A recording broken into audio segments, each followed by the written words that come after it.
TYT Sports, Jason Rubin back again with another no bullshit MLB Trade Deadline clip. Trying my best to do the true Geordie, although no baseball fan knows who that is. MLB Trade Deadline just ended about an hour ago. Even though we're shooting, this clip is going to go up for you on Saturday. That is okay. We have all the moves listed. A nice, handy MLB trade rumors piece of paper. Let's begin. I'm going to get to my Mets later on. I can't even put into words how excited I am for my team. But first, we begin with the Toronto Blue Jays, who added some much-needed pieces to their team. I sent in a clip a few weeks back, maybe a few months back. Might have been 2013. I don't know. But the Blue Jays are going to struggle to win a World Series even this year. Signing or trading for David Price and Troy Tulowitzki are fantastic moves. There's just two issues with that. Troy Tulowitzki playing on turf is a terrible, terrible idea. This guy has been injury-riddled since 2012. But when healthy, he is an MVP candidate year in and year out. He just hasn't been healthy since 2012. He did hit a homer in his first at-bat with the Blue Jays, or I believe his second at-bat, first game for sure. And that's the type of power that's already in one of the most offensively powerful lineups in the game right now. David Price situation. Your rotation still looks like this. Price at number one, pretty damn good. And then it falls off the face of the fucking earth. Hutchinson, Dickey, Estrada, and guy to be named later. Oh yeah, Mark Burley, who's 74 years old, has an 88-mile-an-hour fastball, but somehow, like Bartolo Colon, the Mets can find a way to command it in a way. Some people call it a heavy fastball. The Blue Jays have an atrocious rotation. And if we've learned anything over the last decade of baseball, from the Giants winning World Series, to the Cardinals winning the World Series, to the Red Sox winning their World Series in 2014, pitching is so much more important than hitting. Look at the Detroit Tigers. They've always had stacked lineups. Pitching was never there in the postseason. The Dodgers, pretty strong lineups. Kershaw, pretty much non-existent. Some poor management on Mattingly's part last year. But again, the pitching wasn't there when it needed to be there. So yeah, David Price is your ace. Fantastic. He can get you a win. But if you're expecting to start David Price game 1, 2, and 3 of a potential ALDS, it's not going to happen. Look at Madison Bumgarner for an example as last year. So, moving forward, the Astros, who are just tearing up the AL right now, really fun. One of the greatest turnarounds in all of American sports. That rebuild project is astronomical.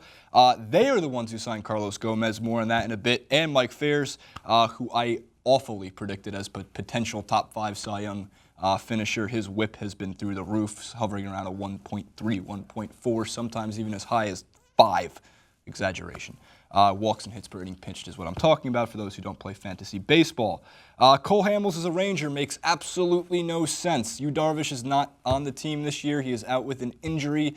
That rotation, simply with Cole Hamels alone, is not going to get him there. I think Cole Hamels wanted this deal. Obviously, he wanted to get out of Philadelphia, even though he's going to be retired as a Philly when that time comes. He was great for their rotation. He won a World Series. He's deserving. He's been a stud pitcher, and this is the nicest thing you'll ever hear me say about anybody in a Phillies uniform.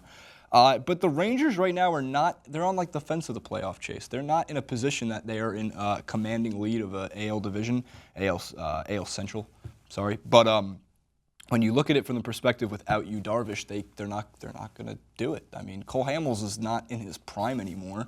Still very good. But you need that ace of a rotation with Yu Darvish for them to make a run at anything.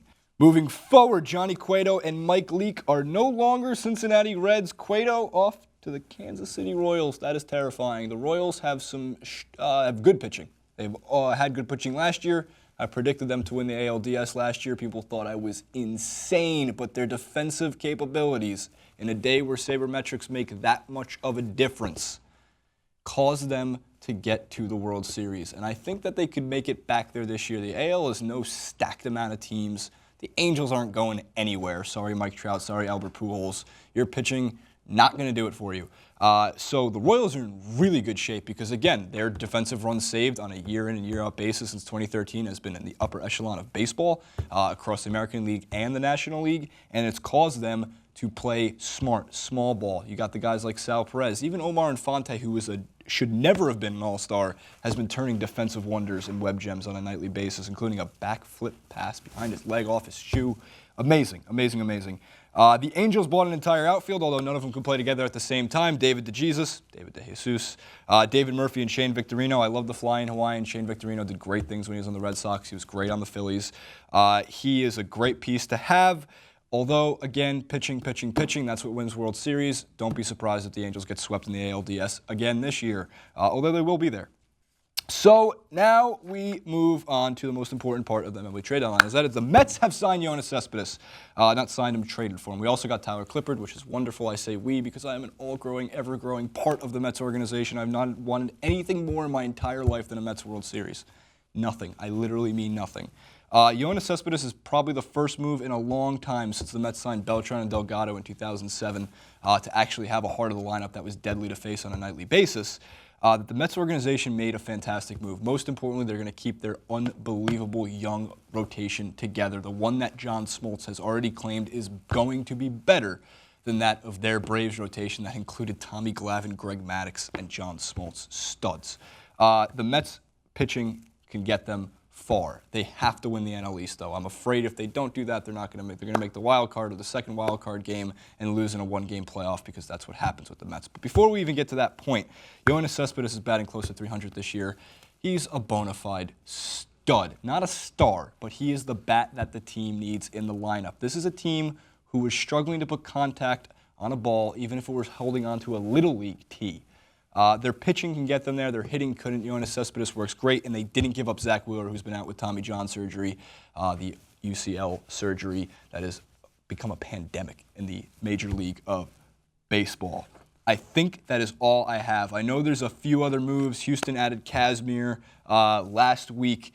Brandon Finnegan on the move, Ben Zobrist. The Cubbies were making action today. Leave all your comments regarding MLB baseball trade rumors and the deadline and what happened with it. I'm happy to debate with anybody. As for predictions, I can't wait to see the Mets and the Dodgers in the NLCS so I can tear Jesus Godoy and J.R. Jackson a new one for the first time since I was 16 years old. Oh. Let's go, Mets. Leave all your comments below. Don't forget to subscribe. Follow me on Twitter @JasonRubin91. Tweet all your baseball stuff to @TYT Sports.